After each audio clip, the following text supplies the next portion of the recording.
എന്തുകൊണ്ടാണ് ഒപ്പിട്ടത്? ഇത്രയധികം കോടികൾ കൊടുക്കാൻ കയ്യിൽ പണമുള്ള ഒരു സർക്കാരാണെങ്കിൽ എന്തുകൊണ്ട് PM ശ്രീയിൽ ഒപ്പിട്ട് നരേന്ദ്രമോദിയുടെ കുൽസിത താല്പര്യങ്ങളുടെ മുമ്പിൽ സെൽഫി സ്റ്റാൻഡ് വെച്ച് കീഴടങ്ങുന്നു എന്നുള്ള ചോദ്യത്തിന് ഉത്തരം നൽകാൻ പറ്റിയില്ല.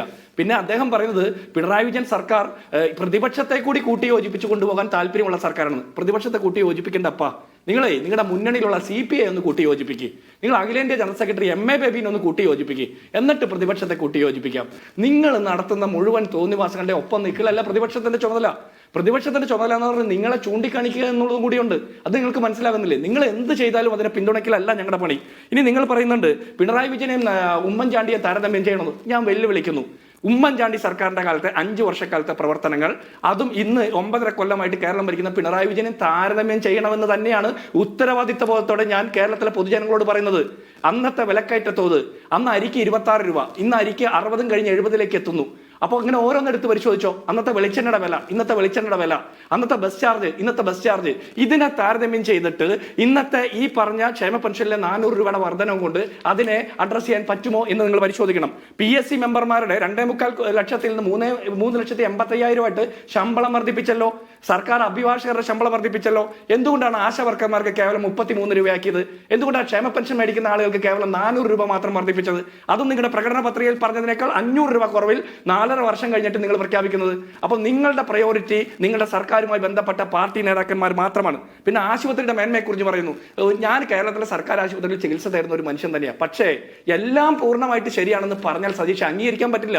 കോട്ടയത്തെ കെട്ടിടത്തിന്റെ 3 നില കെട്ടിടം ഇടിഞ്ഞു വീണ് ബിന്ദു മരിച്ചത് 2 മണിക്കൂറോളം രക്ഷാപ്രവർത്തനം വൈകിട്ടാണ്. ശസ്ത്രക്രിയ ഉപകരണങ്ങളില്ല, സൂചിയും നൂലുമില്ല, പഞ്ഞിയില്ല.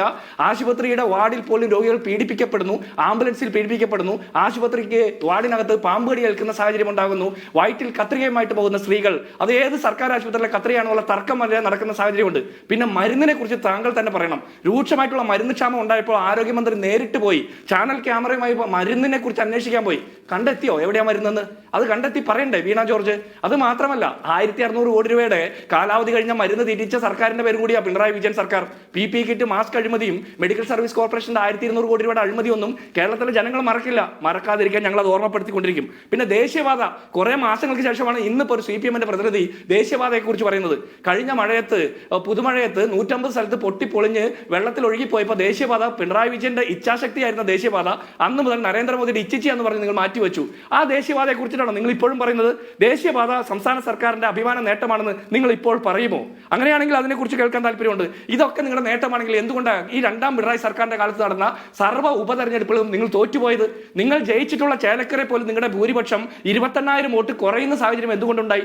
കഴിഞ്ഞ ലോക്സഭാ തെരഞ്ഞെടുപ്പിൽ കണ്ണൂർ പാർലമെന്റിൽ മത്സരിച്ച K. സുധാകരന് പിണറായി വിജയന്റെ സ്വന്തം ബൂത്തിൽ പോലും 22 വോട്ട് അധികം കൈപ്പത്ത് ചിഹ്നത്തിൽ കിട്ടുന്ന സാഹചര്യം എന്തുകൊണ്ടുണ്ടായി? പിണറായി വിജയന്റെ അയൽപക്കത്തുള്ള മനുഷ്യർ പോലും ഈ സംഘപരിവാർ വൽകൃതമായിട്ടുള്ള നരേന്ദ്രമോദിക്ക് മുൻപിൽ മുട്ടിലഴയുന്ന ഈ സർക്കാരിനെതിരെ ചിന്തിക്കാൻ തീരുമാനിച്ചിരിക്കുന്നു. നല്ല മാർക്സിസ്റ്റുകാരും നല്ല കമ്മ്യൂണിസ്റ്റുകാരും കോൺഗ്രസിനെ സ്വീകരിക്കാൻ തയ്യാറായിരിക്കുന്ന ഒരു കാഴ്ച ഉണ്ടാകുമ്പോഴാണ് നിങ്ങൾ ഇതൊക്കെ പറയുന്നത്. നിങ്ങൾ അമ്പലക്കൊള്ള നടത്തിയിട്ടും അതിനെതിരെ മിണ്ടാതിരിക്കുന്ന ചില സാമുദായിക നേതാക്കന്മാർ ഒരു മാസം മുമ്പ് പറഞ്ഞു ഈ സർക്കാർ തുടരുമെന്ന്. പിണറായി വിജയൻ അല്ലാതെ മറ്റൊരു മുഖ്യമന്ത്രിക്കും യോഗ്യതയില്ല എന്ന് പറഞ്ഞു. അമ്പലക്കൊള്ള വന്നപ്പോൾ മിണ്ടാതിരിക്കുകയാണ് അവർ.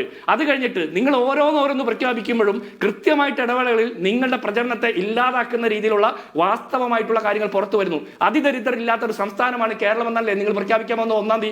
അതിദരിദ്രരില്ലാത്തൊരു സംസ്ഥാനമാണെങ്കിൽ പിന്നെ എന്തിനാണ് മാഷേ ക്ഷേമ പെൻഷൻ 400 രൂപയായിട്ട് വർദ്ധിപ്പിക്കുന്നത്? എന്തിനാണ് മാഷേ 33 രൂപ ഈ ആശാ വർക്കർമാർക്ക് വർദ്ധിപ്പിക്കുന്നത്? അതിദരിദ്രരില്ല, ഇവിടെ സർവ്വസമ്പന്നരായിട്ടുള്ള സുഖലോലുപതയിലാണ് ജീവിക്കുന്നതെങ്കിൽ, ഇവിടെ എല്ലാവർക്കും ഹാപ്പിനെസ് ഇൻഡെക്സിൽ 1-ാം സ്ഥാനത്താണെങ്കിൽ പിന്നെ ഇതിന്റെ ഒന്നും ആവശ്യമില്ലല്ലോ. ഈ ജനക്ഷേമ പ്രവർത്തനങ്ങൾ എന്ന് പറയുന്ന ഈ പ്രഖ്യാപനങ്ങളുടെ ഒന്നും ആവശ്യമില്ലാതെ ആളുകൾ സ്വന്തം നിലയിൽ പണിയെടുത്ത് ജീവിക്കാൻ പറ്റുന്ന സാഹചര്യം ഇവിടെ ഉണ്ടാകണ്ടേ? അങ്ങനെ ഇല്ല എന്നിരിക്കുമ്പോൾ തന്നെ യാതൊരു അടിസ്ഥാന രേഖകളും ഇല്ലാതെ, യാതൊരു പഠനങ്ങളും ഇല്ലാതെ ചൈന കഴിഞ്ഞ ലോകത്തിലെ ആദ്യത്തെ ദരിദ്രരില്ലാത്ത ഒരു നാടാണ് കേരളം എന്ന് നിങ്ങൾ പറയുക. പിന്നെ സ്കൂളുകളെയും ആശുപത്രിയെ കുറിച്ചും പറയുമ്പോൾ പാമ്പ് കടിയേറ്റ് വയനാട്ടിൽ ഒരു കുട്ടി ക്ലാസ് റൂമിനകത്ത് മരിച്ചു. ഉച്ചക്കഞ്ഞി വെക്കുന്നവർക്ക് ശമ്പളം ഇല്ലാത്തതിന്റെ പേരിൽ സമരം ചെയ്തത് ഈ പറഞ്ഞ AITC-യുടെ നേതാവ് KP രാജേന്ദ്രന്റെ നേതൃത്വത്തിലാണ്. പാചക തൊഴിലാളികൾ സെക്രട്ടേറിയറ്റിന് പുറത്ത് അവരോടും കൂടി ഒന്ന് പറഞ്ഞ് ബോധ്യപ്പെടുത്തണത് ഉച്ചക്കഞ്ഞിക്ക് പണമില്ലാത്ത സാഹചര്യത്തെ കുറിച്ചിട്ട്. അതുപോലെ ഓരോന്നും. പിന്നെ താങ്കൾ പറഞ്ഞ ജനസമ്പർക്ക പരിപാടി ഞങ്ങൾ അഭിമാനത്തോടെ പറയും. ഉമ്മൻചാണ്ടി ഒരു ശിപ്പായിക്ക് തുല്യമായിട്ട് നിന്നു എന്ന് നിങ്ങൾ ആക്ഷേപിക്കുന്ന ജനസമ്പർക്ക പരിപാടിയിൽ 10-21 മണിക്കൂർ ഒരു മനുഷ്യൻ കീറി തുന്നിയ കതർ കുപ്പായം പൊട്ടി തുന്നിയ തുകൽ ചെരുപ്പും ഇട്ട് മനുഷ്യർക്ക് ഒറ്റ ഒപ്പിട്ട് കൊടുത്തപ്പോൾ അന്നത്തെ വില നിലവാരം വെച്ചിട്ട്, അന്നത്തെ ജീവിത നിലവാരം വെച്ചിട്ട് അങ്ങനെ 10,000-കണക്കിന് മനുഷ്യരുടെ ജീവിതത്തിലേക്ക് തെളിച്ചം പകർന്നു. പകരം നിങ്ങൾ നടത്തി ഒരു നവകേരള സദസ്സ് 1,05,00,000 ലക്ഷത്തിന്റെ ആഡംബര വാഹനത്തിൽ സഞ്ചരിക്കുന്ന കക്കൂസും 360 ഡിഗ്രി തിരിയുന്ന കസേരയും ഒക്കെ ആയിട്ട് എന്താ ചെയ്തത്? മെഡിക്കൽ ഷോപ്പിൽ പോകുന്ന മനുഷ്യരെ അറസ്റ്റ് ചെയ്തിരുത്തി ആളുകളെ തലയടിച്ച് ഓടിച്ചിട്ട് ജീവൻ രക്ഷാ പ്രവർത്തനം